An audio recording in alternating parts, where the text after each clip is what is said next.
नानी खैबर में ॿेलो बचायो कमेटी तरफान सरकारी ज़मीन ते बााثरन के कब्ज़े खिलाफ क़ौमी शाहराहه ते धरणो वियो आहे।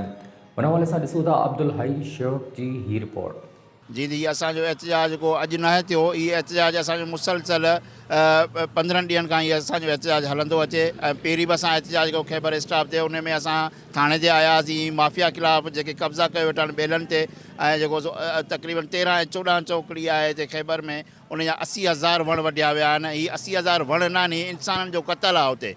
छो त वण जेकॾहिं उते ॿेले में वण न हूंदा त वॾियूं तबाहियूं ईंदियूं। पाणी जेकॾहिं बोड जो ख़तरो थियो त बि माना बंदनि में उहो हाल न आहे जो उन्हनि खे रोके सघिजे, पाणी खे रोके सघिजे। इहे वणनि जिन जो सहारे ते जेको सो बोडनि जे तूफ़ान जे ख़तरे खां बची सघिजे थो। गॾियो मुसलसल जेको असांजो एहतजाज हले पियो 8-10 ॾींहंनि खां वठी, हीअ असांजी ॿेला बचायो कमेटी जेका आहे उहा असीं सभु गॾु ही एहतजाज कयूं पिया। उहो 13-14 चौकड़ी में जेको समन कब्ज़ो करे ऐं हथियारबंद विहारे ऐं पोइ वण वढियाऊं 1 लख वण, इन में तहीं बि शायदि तव्हां बि हलियाओ, उहो मुसलसल हले पियो असांजो एहतजाज। उन खां पोइ असांजो एहतजाज इहो मुसलसल आहे त बाबा हिननि ते FIR कई वञे। सालनि खां जिदोजहद हले हुई, धरणो ने लायो आहे 13-14 नंबर चौकड़ीअ ते।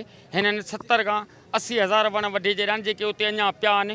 यार तई हिकिड़ो अलाह खे हाज़ुर नाज़ुर साईं, तव्हांजे घर जे भाती केरु जेकॾहिं मारे थो उन लाइ तव्हीं छा कंदव? FIR लाइ थाणे ते वेंदव न। 80,000 वण कोन्हनि, 80,000 इंसान उते पिया आहिनि। केरु उन्हनि जी वारसी करे?